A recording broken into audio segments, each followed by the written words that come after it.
welcome to another edition of Two Steps Ahead podcast, encouraging you to take your passion, make it happen, let yourself be great. I'm Sonny, and coming up on the show, education seems to be in the crosshairs across America, whether it's test scores that have come out, whether it's the Department of Education with the new Trump administration, maybe thinking about canceling it or getting rid of it, DOGE, Department of Government Efficiency, checking into the contracts and doing some cancellation of those contracts. So a lot going on in education. But when it comes right down to it, the biggest thing, of course, that education is supposed to do is educate children. Well, apparently the latest test scores have come out. Now, there's a couple different entities that will monitor test scores. It's typically fourth grade and eighth grade, math and reading. And then there's some international testing organizations that will look at some test scores as well to kind of see how the countries do when they compare to each other. Now, NAEP is the testing that does come from the Department of Education, or they're the ones that kind of oversee and monitor it. But when you take a look at the latest test scores that just came out not too long ago, for the end of 2024.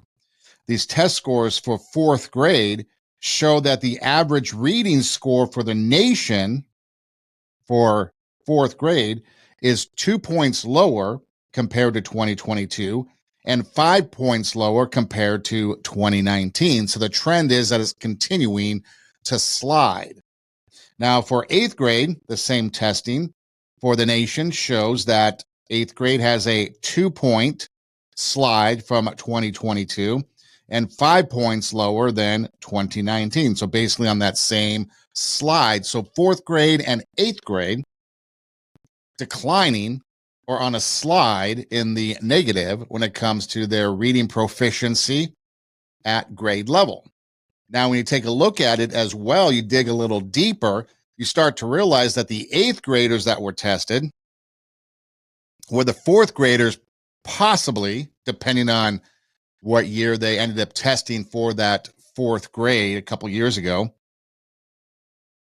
And again, it's still sliding. So from fourth grade to eighth grade, from the last fourth grade, because they say it's the pandemic, right? They say the pandemic is the reason why we're sliding. Well, the fourth graders that were in fourth grade during the pandemic are now eighth graders. So again, depending upon the year is the point as to when you were in fourth grade, when the testing was done during the pandemic. And now you look at eighth grade, no improvement whatsoever. Now, people are still saying that it's pandemic related, but again, depending on where you're at, you're either 3 full years or 4 full years being back at school. Some states never left or shut down, like maybe California did when all the schools shut down, maybe Illinois. Some schools perhaps stayed open, or some schools stayed open remotely. And so again, when you look at it, it doesn't matter what the excuse is. The fact is that on the average, all students, all reading abilities is getting worse. Now, when you break it down based on some other student demographics, it gets worse, like the lower percentiles versus the higher percentiles. Everybody on the average is still on the slide, but there's some indicators that some students are even doing worse. And again, you go back to that blame game. And so when you take a look at the math scores as well, you're looking at pretty much the same thing. Math scores on the decline, although not as bad. Now, the Trends in International Mathematics and Science Study, TIMSS, they looked at the math for fourth and eighth grade, and they did their last study, because these things come out every couple of years. It's not every year. Now, the NAEP just came out for 2024. You take a look at the TIMSS, the Trends in International Mathematics and Science Study for the U.S. fourth and eighth graders. They scored lower on average in 2023 than they did in 2019. Fourth graders by 18 points, eighth graders by 27 points. In science, U.S. average score in 2023 was not measurably different than in 2019, so it kind of plateaued. However, fourth graders, their scores were 9 points lower than in 1995. So again, you get all this data, you got all this information, you've got everything that's going on. But when you take a look at it and you take a look at the overall education for fourth and eighth grade, reading, math, perhaps some science, it's on a downtrend. And it's continuing to be on a downtrend.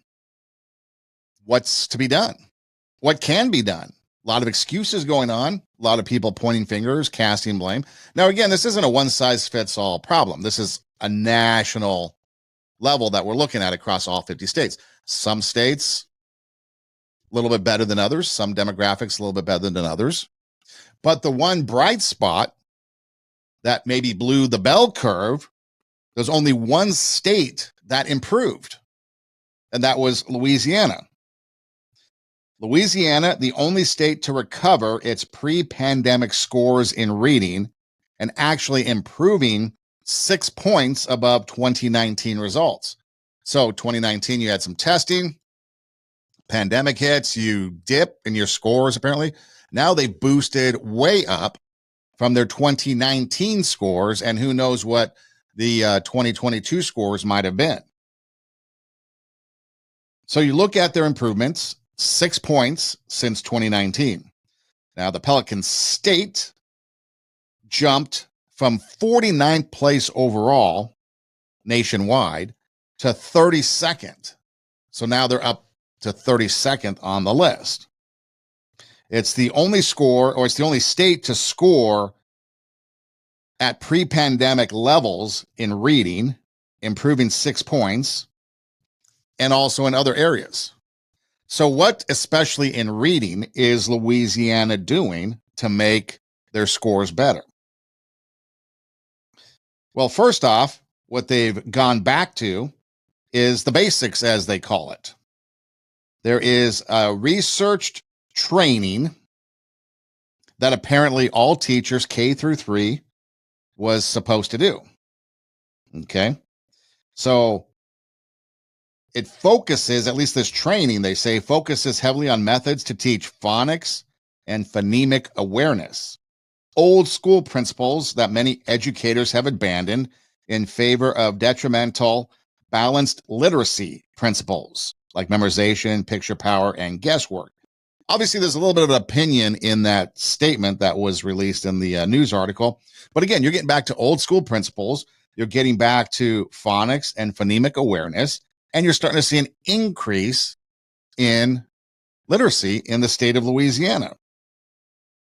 And again, it was an intense research-based training focusing heavily on methods to teach phonics and phonemic awareness that K through third grade teachers had to go through. Now, they're not just succeeding in reading. Students' math results are up too. Math scores for Louisiana fourth graders were top 5 in the nation for math growth. And so you can see that somewhere somebody looked at the status quo and said, this isn't working. What can we do? And that's the focus of what we're looking at here on this episode. Looking at the status quo and wondering why some people love the status quo.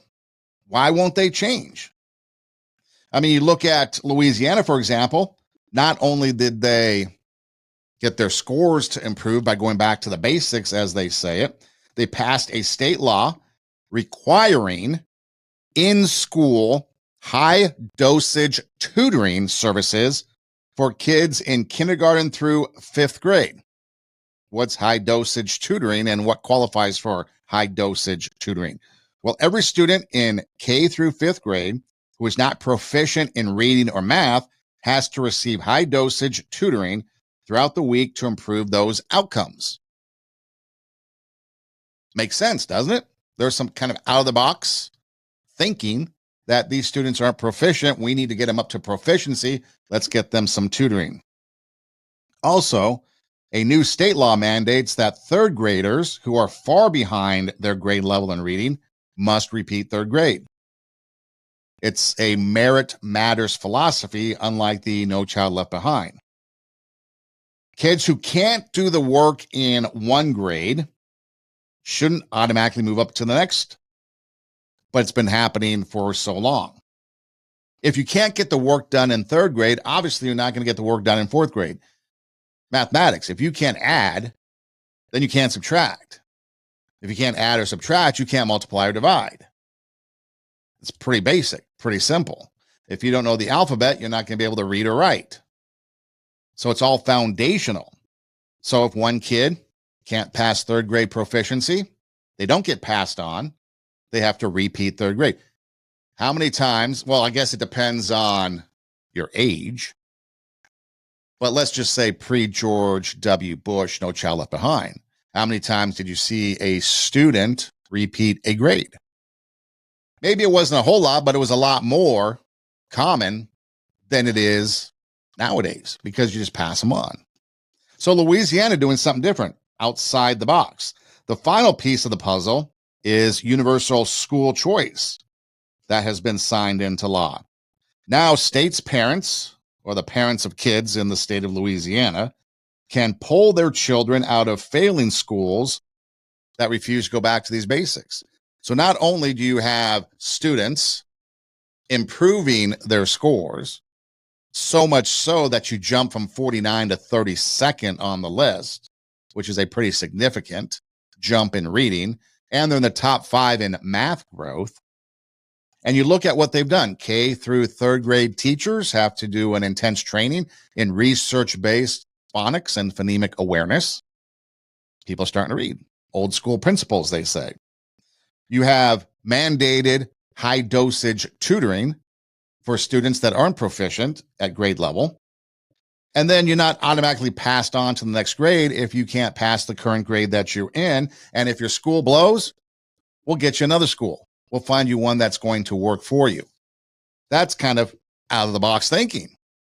That's something that goes against status quo, does something to get the job done when it comes to education for children. And for a long, long time, what we have is just status quo. Status quo. Just pass them on, pass them on, pass them on. Pass them on to the next teacher. Let it be their problem. Let them endure for a year. So then that brings us to the Department of Education, which is in the news a lot lately because it could get axed, could get cut significantly. DOGE is canceling contracts. But according to Newsweek, okay, here's what the Department of Education does. It annually distributes billions in federal money to colleges and schools, manages the federal student loan portfolio, and administers financial aid. If you have a financial aid package from somewhere that Joe Biden didn't forgive, then it's a federal loan that you're paying back. Of course, you might have a private loan through a bank or whatever, but if you've got a federal loan for college or something, it's a federal loan, so that's a part of the Department of Education. Which leads us to the question, if it goes away, what happens to the loans?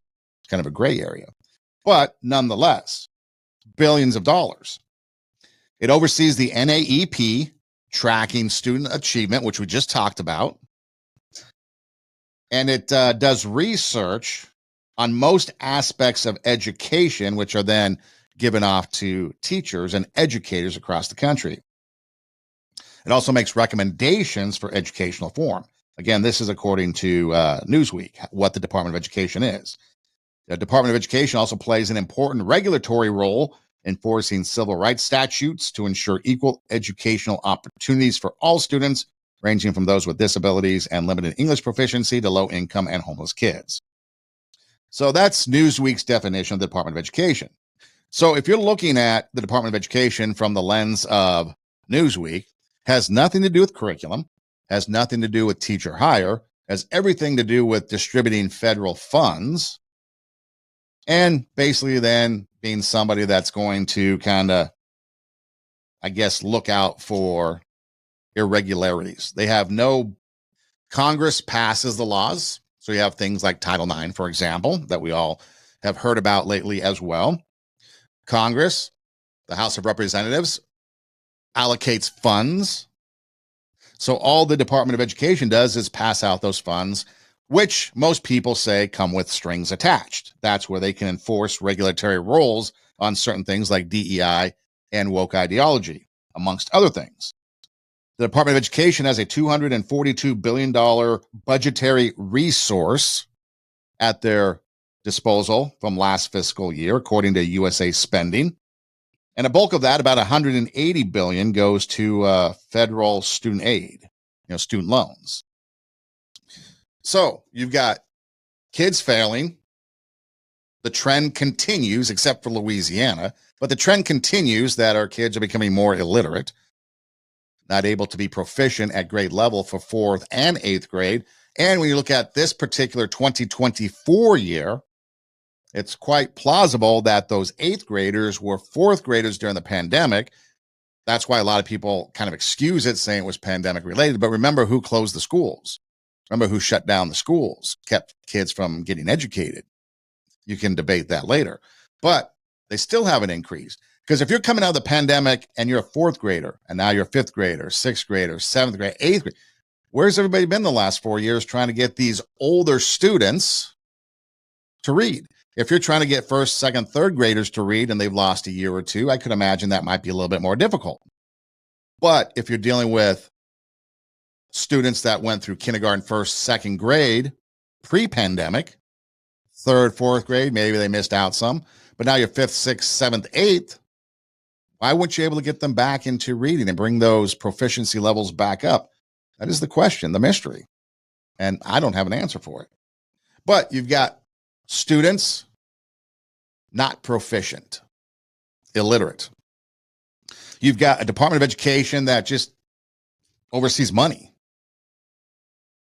Of that money, recently, the Department of Government Efficiency, yes, Elon Musk's team, terminated 89 contracts worth $881 million. Remember these numbers because this is going to lead to something in a little bit, including $1.5 million to a contractor hired to observe mailing and clerical operations at a mail center. So apparently some contractor was getting $1.5 million to just watch people mail stuff out. Another 29 grants totaling $101 million for diversity, equity, and inclusion have been cut as well. So you have Louisiana bucking the trend, going back to old school basics to get their kids proficient at grade level. You've got a Department of Education that oversees $240 billion, of which almost half goes to, well, actually a little bit more, maybe 2/3 goes to student loans, which then really reduces what they do. They're really like a bank, if you think about it, a lender, borrow and lend. And you have contracts such as $1.5 million just to watch somebody mail an envelope. What really does the Department of Education serve? So if you want to rethink education like Louisiana did, and they really didn't rethink it when you think about it, what did they do? They just went back to basics. They went back to what used to work. They got creative in looking at what was there and what they can utilize and how they can implement it. So I guess outside the box thinking, maybe against the trend thinking, school choice. Why is everybody against school choice? I often wonder that. No matter where you go, people are against school choice. Why?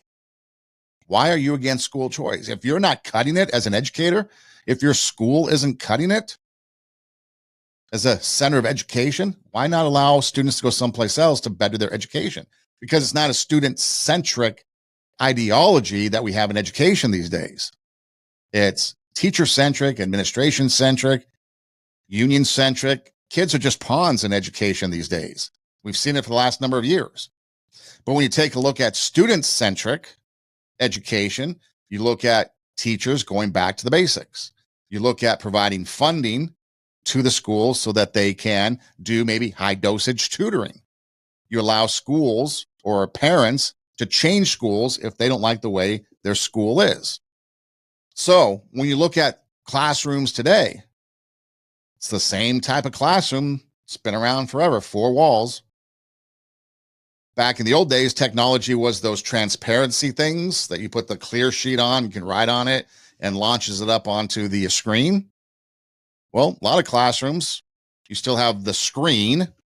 You might have something like a projector in the ceiling, hook it up to a computer, so now you can utilize the computer.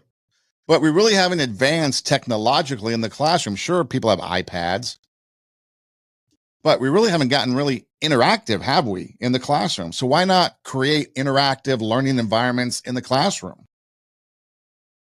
That would be one thing. Okay, well, maybe it costs some money. Well, look at how much money is going towards someone watching somebody mail an envelope. 1.5 million. Or what about all the other money that is being spent in DEI? $101 million. There's some money that could go to a lot of different things. Okay, so interactive, maybe that's a little bit more difficult, a little bit more pricey, takes a little bit longer. We have the teacher. Obviously, the teachers, we've discussed it on the show before. Teachers are overworked, underpaid. You can argue that merit on your own, but again, it's been proven. Teachers leaving the profession, teachers quitting, all that stuff.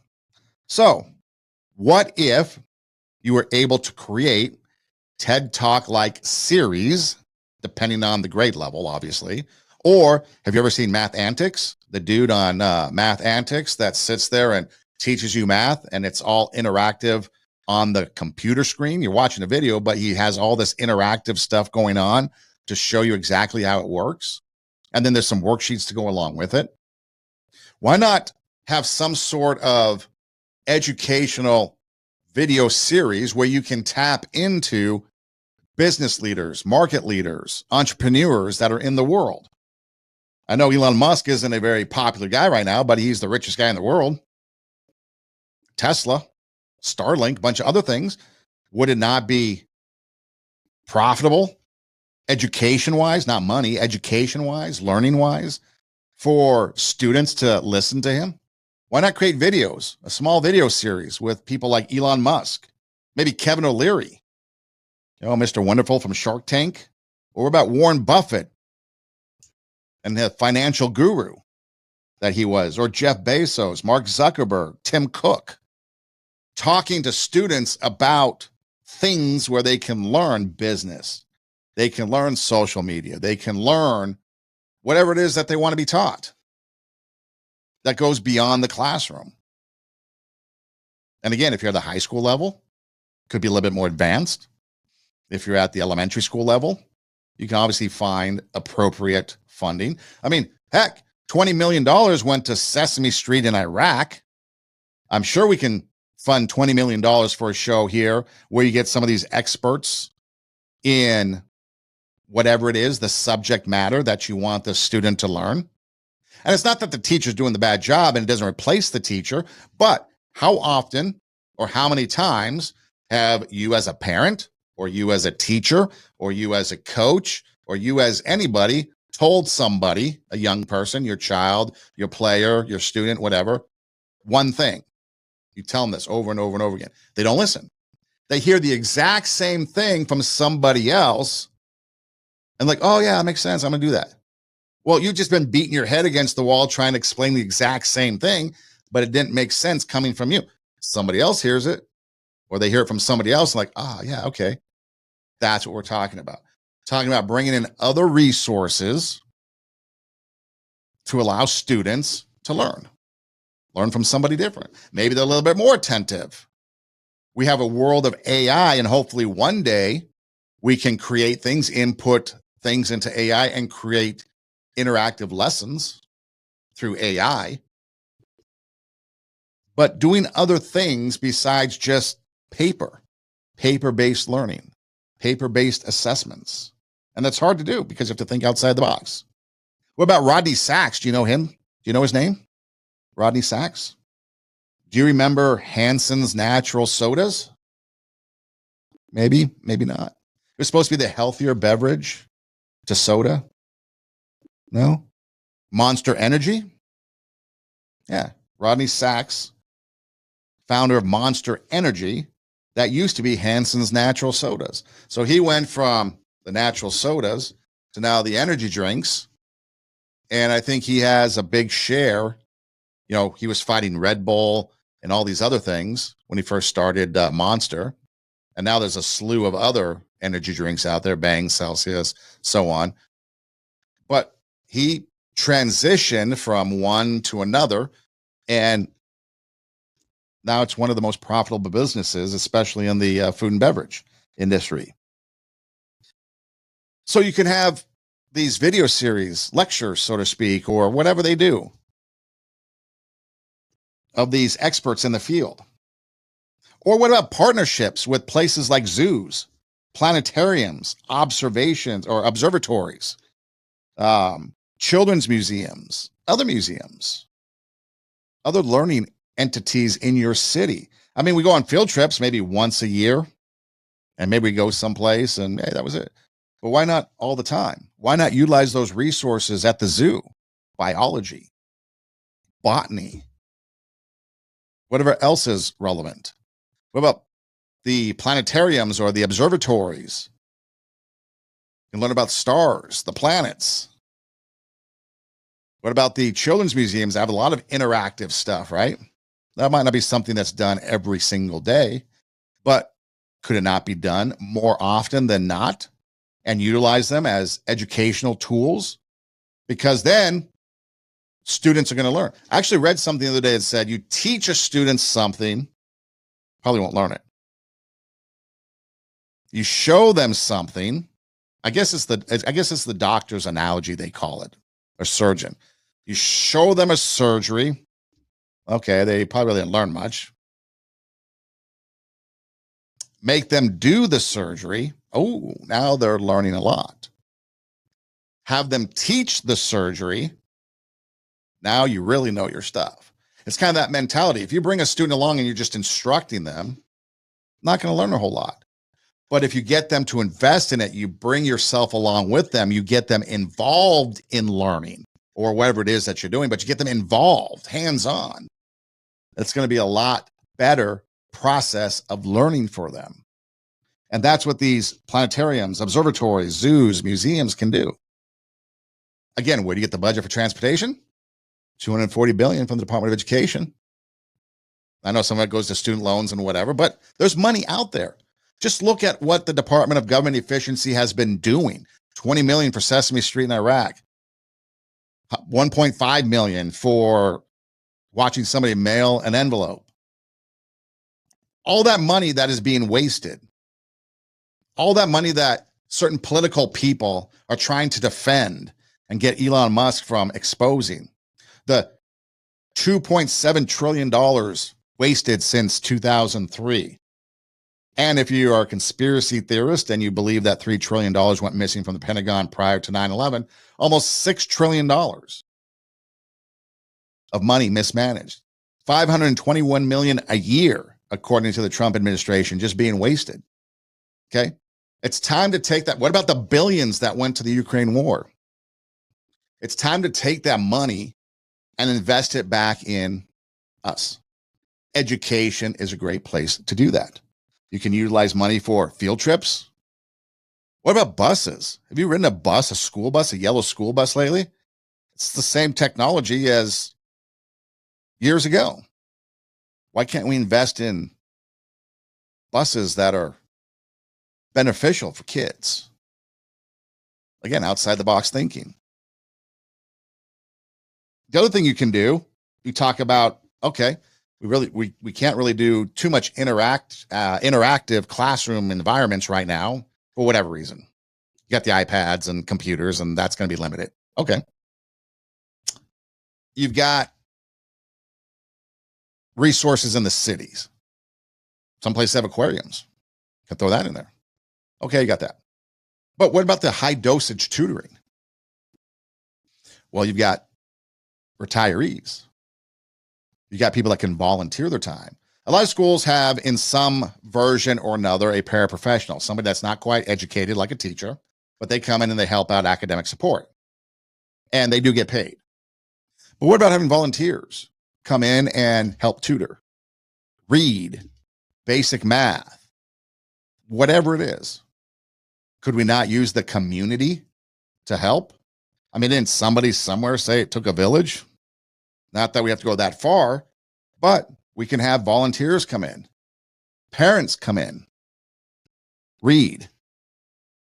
Maybe have high school seniors, juniors and seniors as an elective travel to the elementary schools and help out academically.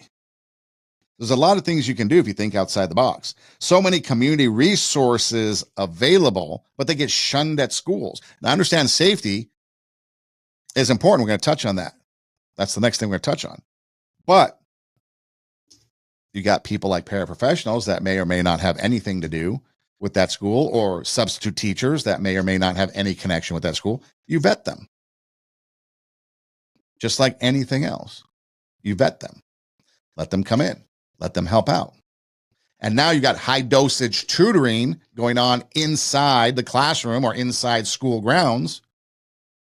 You got learning taking place. Maybe you start to see scores go up, and it doesn't cost a whole lot more because you're using volunteers. I was taking a class, and it was a remote class, not because of anything. This was pre-pandemic, but you had to go on location. And one of the places that went was, I think it was Don Bosco in Los Angeles, in Montebello area. And I was talking to one of the administrators there, and they were telling me at one time the Archdiocese of Los Angeles in their high schools, or at least at Don Bosco, had 2 avenues that students can go through for their high school. One was academically focused for college, and one was career-minded. Like you would get a job, whether it be mechanics, whether it be construction. They had different industry things, welding, that they were teaching high school kids for kids that did not want to go to college. You still got your basic high school education with the math, the science, and history and all that. They took those core classes. But instead of taking the AP biology and all these things to try to get into college, you would then go and build a house, construction. You would work on cars, automotive, mechanic. You would do some welding or whatever it was that the programs had to offer. But then the state of California came in and started pressuring them to shut down those blue collar job placement type of programs and force kids, funnel them back into the college education side of the school. And eventually all of the apprenticeship type jobs went away. All the programs, construction, mechanic, welding, etc., closed down, and everybody was forced into academic learning. What happened was the dropout rate at the school increased. People stopped coming. They were no longer interested because they didn't want to go the route of college. They would get their school or their high school education while working on a career profession, and then they could go out and get a job in that profession. So again, one area where outside the box and something that offered students of either side of the aisle. You want to go to school and go to college? Take this route. You want to go here, get a job? Take this route. And they shut it down. Why? You have computers, you have AI, you got other things coming up. Remember the cell phone business? If you're around in high school before the cell phone business, people would ask you, what do you want to do for work? Never was the cell phone business. Then all of a sudden, boom, the cell phone business exploded. So there are things that are going to be coming our way, jobs, professions, careers that we might not even know because of technology. And we've got to adapt to that. We got to adapt to the fact that going to McDonald's might not be a viable job anymore because you can punch in your order at a kiosk. Automation can fix your sandwich. Amazon has stores that don't even have people monitoring the stores. You walk in, I think they're in New York. You walk in, you take something out of the cooler or off the rack, automatically dings your card, however it works out. Those are things out there where jobs are going away. What are we going to replace them with? And what new things can we get students to learn now so that they can be the workforce of the future? You take a look at not only education, thinking outside the box, making education better, but what about school safety? That's another thing. Track with me, if you will. So Oklahoma, Tornado Alley. Say Oklahoma, natural disasters, you think tornadoes. Well, in 2013, a tornado went through Moore, Oklahoma, and it hit during school hours. Unfortunately, it hit a school and tragedy took place. And then people were kind of shocked to find out that Oklahoma schools, it wasn't common for them to have storm shelters. Now, schools were built in such a way, and most schools are built in such a way where, there is some safety in the structure of the building, but specifically tornadoes in Tornado Alley wasn't commonplace. Why? Because tornadoes usually happened in the early evening after school hours. This was a rarity. Well, change came. So then, a few weeks later, actually, I think it was a little bit more than a week, another tornado came through in nearby Moore, Oklahoma, which I guess is the same town. Not really sure where the locations were. But anyways, in El Reno, that's what it was. One was in Moore, and then the next one came in El Reno, Oklahoma, and went through an area, and there was a preschool. But nobody at the preschool was hurt or killed, because apparently in that time, an architect firm went in and was able to kind of revamp. They were able to revamp the classroom into like a shelter/classroom thing. And I think this preschool, if I know, is like on a campus of some business or something. So obviously they were able to get this thing turned around pretty quick. But again, it showed that they revamped the classrooms so that you would have a shelter that kids could play in, have the classroom in, but then you can also lock it down and it's a storm shelter. Every new school that's built in Oklahoma now has some sort of storm shelter. But it only took one event. Nothing happens until it does. No one dies until they do. And we all know one life lost is too many. So from that lesson, we've learned that now Oklahoma adds storm shelters, and they've gone back and refitted and tried to correct the problem as much as they can. So that's one area. Natural disasters. A state looking at a problem and fixing it, rectifying it, even though that might not happen again, because tornadoes happen usually in the early evening after school hours. Well, the next time something comes through school hours, perhaps no lives are lost. What about unfortunate incidences such as school shootings? How many teachers would you say are adequately trained in active shooters? I've had some professional development where I've talked to, or police have come in and talked to us and kind of given us some advice, but I haven't really done a whole lot. What do we know? Active shooting, you lock down, go hide in the corner, and that's it, right? And hope for the best. Or what about fire alarm drills? How do we approach fire alarm drills? Drill goes off, we nonchalantly walk out of the classroom, we just kind of wander to wherever it is we're supposed to go. Teachers take account, all clear, wander back to the classroom, that's it. But what if there was a real inferno on campus? Now, I don't know of anybody in the course of my life, I'm not saying it hasn't happened, where a fire has taken place at a school like that. I've been at schools where literally the kitchen has set off the fire alarm in the cafeteria for one reason or another. Fire department shows up. Everything's good, though. No danger.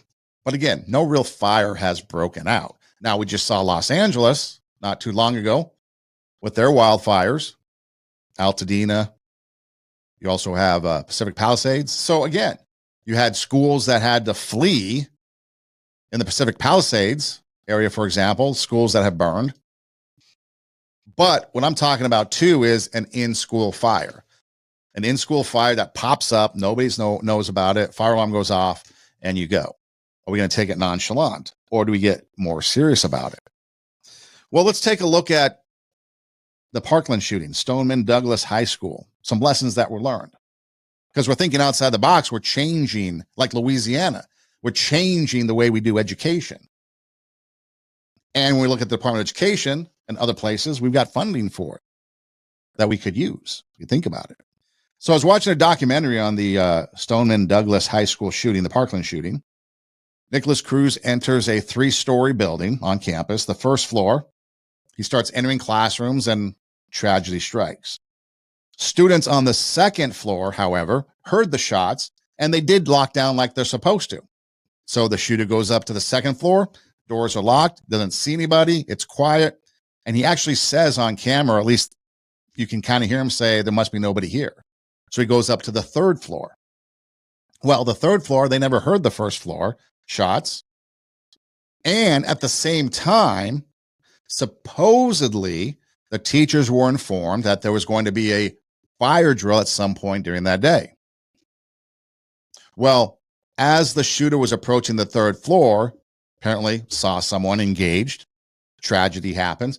Another student doesn't know what to do, pulls the fire alarm drill or pulls the fire alarm. So now teacher's like, oh, I guess we're having a drill. And everyone just kind of moseys out into the hall.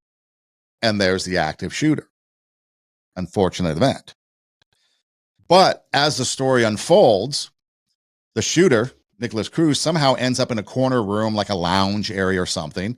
And he looks out the window and he sees students running out the building from the first floor. Well, he tries to break the glass because he wants to, shoot at them, but he can't because the windows are hurricane-proof windows. Can't break them. They're designed to withstand hurricane force winds and debris and stuff. So all the students running out were saved by this bulletproof, hurricane-proof glass. So again, when you're talking about being prepared, when you're talking about safety, can we do more? Because I've done fire drills or not fire drills, but lock in place, active shooting drills in kindergarten rooms. It doesn't go over very well. Try to tell a classroom of kindergartners to go huddle in the corner. Not a good thing. So what can we do? Maybe we can start to revamp some of these schools. Maybe start with elementary schools. Maybe new schools built, we can put in bulletproof glass. You think about Los Angeles, I'm not sure if it was the 80s, 90s, somewhere in there, new legislation started to get through, and you had to go back and retrofit everything for earthquakes. So obviously money was spent. And now the way they do things with new construction, they retrofitted a bunch of old stuff, and now the new stuff has to be earthquake proof.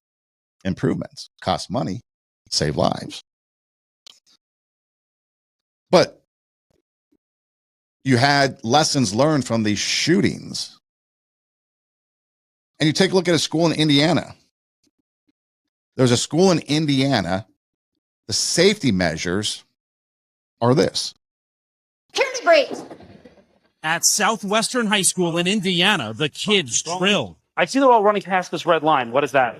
The red line is a security measure, and that's in place because if we stand behind this red line, if there's a shooter at the door, they cannot see the children. And this is something schools can do right now. There's a red line on the ground.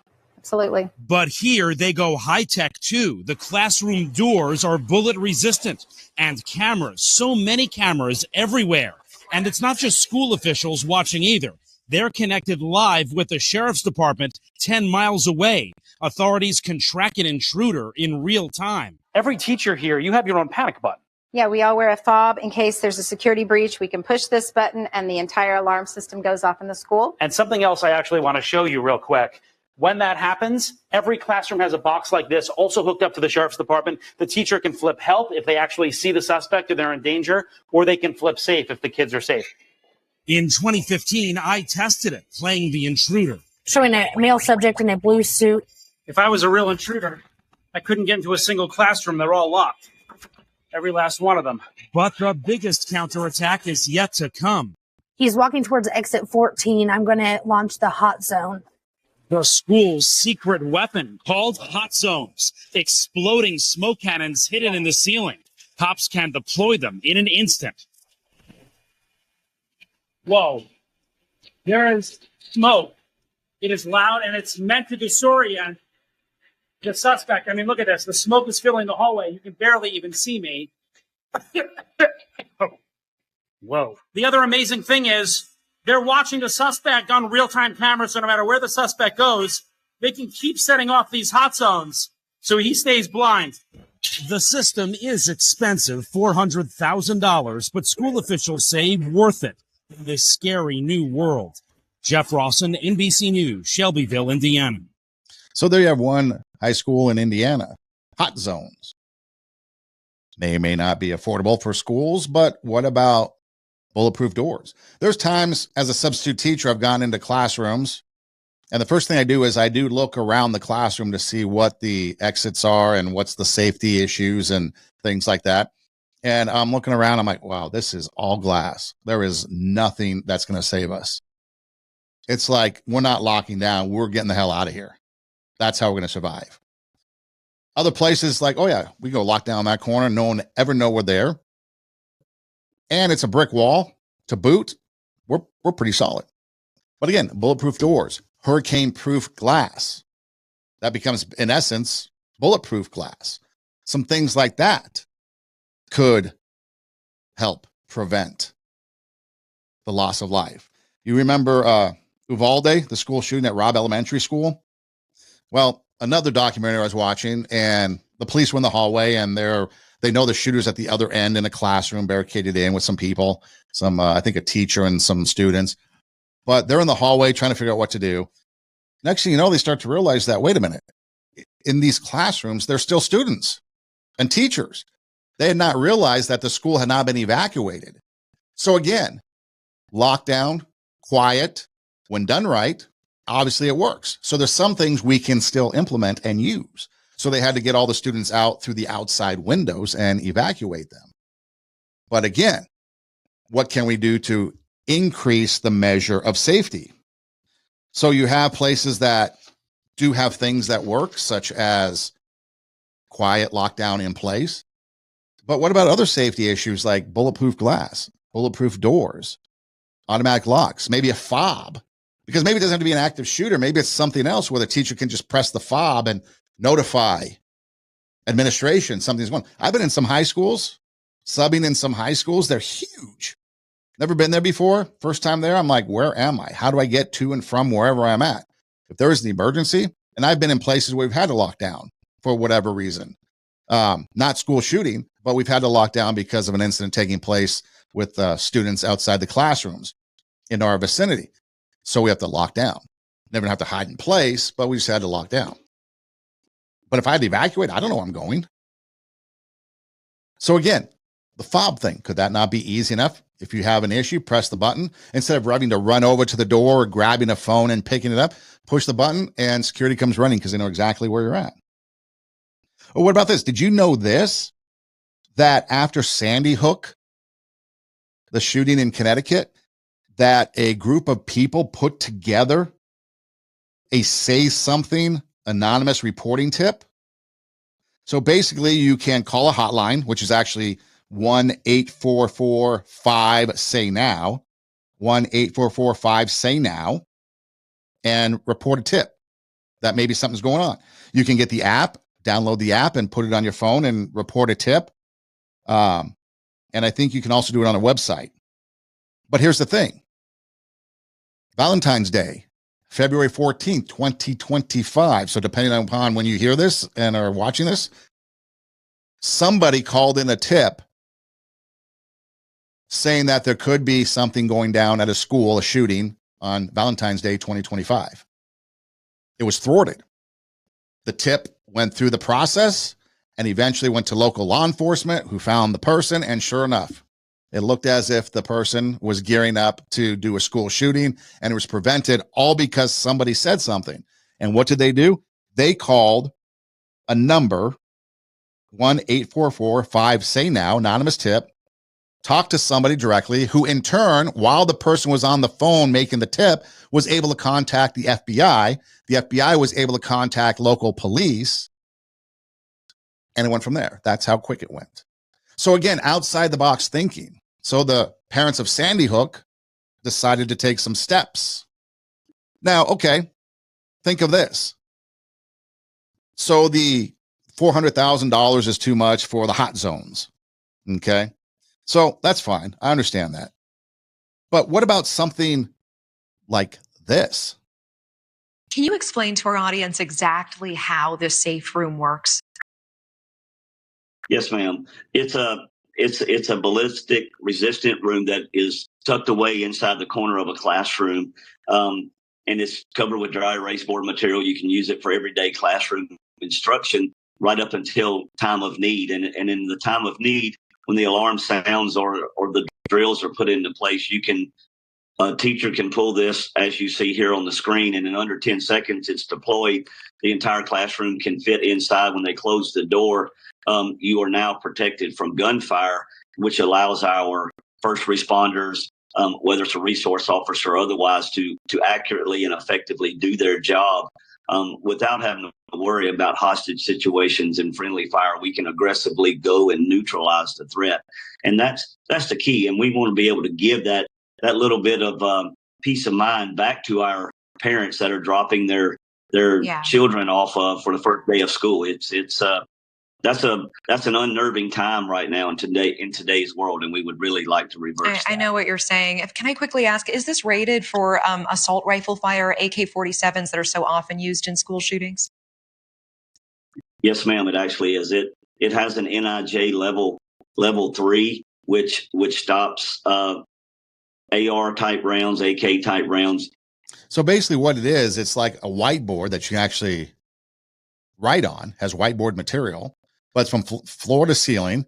And then what happens if a teacher pulls on it, pretend I'm pulling it towards you, it opens up and it becomes a room inside the classroom. So it uses exterior walls, 2 exterior walls or 2 walls that's already there. And then the whiteboard opens up to form a box, a room that's bulletproof.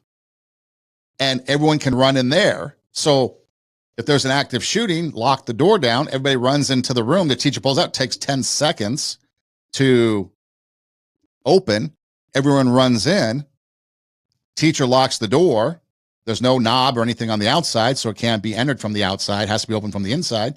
And even if a shooter gets into the room, everyone's safe inside the box. So again, there are things, and there's other things like that out there as well. So as technology advances, and apparently, according to this one guy, and I don't want to pitch anybody's thing, so I'm not going to mention where it's from. You do the research if you're interested. But apparently, it's quite affordable. He said it's about the price of a cup of coffee a day. But it's practical. You can write on it as a whiteboard. Pull it. Now it's a box. Go inside, lock it. Bulletproof. So there's things that can be done to make schools safer. Whether it's natural disasters, whether it's active shooters, whether it's other things. Or what about just having, more mental health volunteers on campus? Talk about, the tutors from Louisiana, the high dosage tutoring. Well, what about having mental health people volunteer to come talk to students, counselors to come talk to students? What about having programs just to teach parents how to be better school parents, not parents, but school parents, how to talk to kids about their day, how to get students to open up about their day, how to get students to talk about problem solving at school. Decompress from the day. Everybody's decompressing, right? You're probably getting off work as a parent. You have to race to get your kid. Then you have to race through the drive-through to get some food. Then you got to get home for the home activities. There's no time to decompress.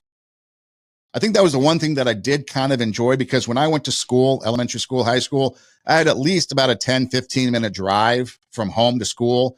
And I think maybe a 20, 25-minute drive to high school. But the whole point was it was a decompression time. I'm just driving in the car, whether with my parents or eventually by myself. You just decompress from everything and you just can wind down. And then when you get home, the end result was a calmer evening. But what about help with homework? How to help with homework? A lot of parents don't know the math anymore. The student has gone further than the parent in math abilities. What about just kind of a time where you share without judging, where you can, as a parent, learn to listen, and then whatever they say just kind of goes away or becomes whatever. But it's help from the community, because yeah, you might have your idea of being a parent and you should stick with that. But sometimes it's hard for parents to also be parents and yet be the support group at home that just allows the kid or provides for the kid and what they need, school related, homework related, time management related. And of course, then getting off the devices is a whole nother thing. But when it comes to education, we've been talking about it for an hour now. We can do better when it comes to educating our kids. We can do better when it comes to providing safety for our kids. We can do better as a community to come together and help promote the kids in whatever it is. We can use city resources, planetariums, zoos, aquariums, observatories, museums to provide academic experiences that they're going to remember more than just reading it out of a book or reading it on the iPad. We can have financial things because perhaps we reallocate funds that you think should never be reallocated, but do we need $1.5 million for someone to watch someone at the Department of Education send a stamped envelope? Probably not. Or other things like that. If we put the focus back on the kids and make it student-centric, and again, it's not a one-size-fits-all problem nor solution. A lot of great teachers, a lot of great schools, a lot of great districts, but there's also some bad ones. I've been in both. But when we talk about the NAEP on a national average, the academic record is 4th grade and 8th grade, 5 points below 2019, which was way below standard classroom or grade level proficiency in reading and math. Something's got to be done. And when you look at Louisiana and you see that they've jumped 17 spots because of some simple steps that they've done, including teacher training on phonics and phonemic awareness, extra high dosage tutoring for people that aren't at grade level proficiency, perhaps not just moving them on to the next grade level because the calendar says to, and school choice. Simple things, and all of a sudden their academics are going up. School safety, bulletproof glass, bulletproof doors, a whiteboard that opens into a security box that cannot be penetrated with a round from an AR-15, and maybe some other things. But the opportunities are there. And yes, it's always about cost, but maybe it's time we reallocate the funds that are going to other things to the tunes of millions and billions of dollars and invest in our schools, invest in our kids, basically invest in our future. This is Two Steps Ahead podcast, encouraging you to take your passion, make it happen, let yourself be great. Check out our website, radiowarp.com. That's radio, W-A-R-P, radiowarp.com. You can click on the Two Steps Ahead podcast logo and past shows will pop up. On the same page, there's an orange banner that kind of goes across the center of the page. If you click on that, it takes you to our SoundCloud, which is our audio version. So you can take that and you can download episodes, take them with you on the go. There's also some other cool things on the website as well that you can explore and check out. So radiowarp.com. You can find us on social media, anywhere pretty much, Instagram, Facebook, TikTok, all the places. You can also just listen anywhere you listen to podcasts, Spotify, Apple Podcast, iHeartMedia Podcast. We're on YouTube, Rumble, like I mentioned, SoundCloud. We're pretty much everywhere. And if you can't find us, just do an internet search on your favorite internet search engine, TWO, Two Steps Ahead Podcast, and we pop up. You can also email the show, TWO, Two Steps Ahead Podcast at gmail.com, Two Steps Ahead Podcast at gmail.com. And if you respond, I will respond back to you. And again, if there's something that you need, if you need a voice on the other end, if you need some help with something, whatever it is, just reach out and I will do my best to help you as best I can, whether it's myself or maybe referring you to somebody else. But whatever it is, I'm here in case you need to reach out, in case there's nobody else there. And if you just want to drop a line and say you appreciate listening to the show. We're also on YouTube. So we're pretty much anywhere and all places. We're pretty easy to find. TWO, Two Steps Ahead Podcast. And we're there. Also, hey Siri, hey Google, hey Alexa, play TWO, Two Steps Ahead Podcast. And we pop up. So again, Two Steps Ahead Podcast, encouraging you to take your passion, make it happen, let yourself be great. I'm Son Edom. Hey, thanks for listening. Do tell a friend. And until next time, God bless.